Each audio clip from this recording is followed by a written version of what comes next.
Hi!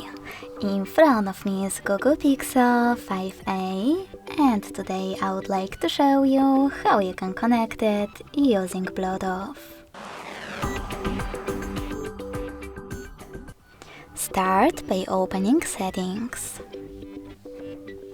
After that, click on Connected Devices and choose Pair New Device. Then wait for available ones to show.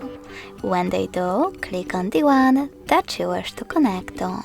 In my case, this one.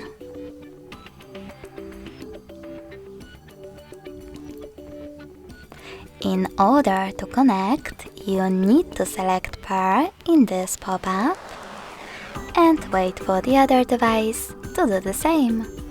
As you can see, my devices were successfully connected.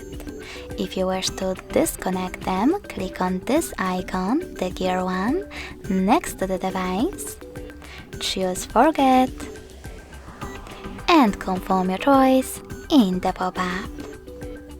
If you wish to connect to the same one, click on Pair New Device, click on it,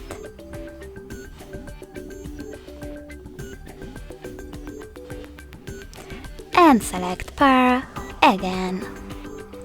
Thanks so much for watching. If you enjoyed this video, leave a like, comment and subscribe. Bye!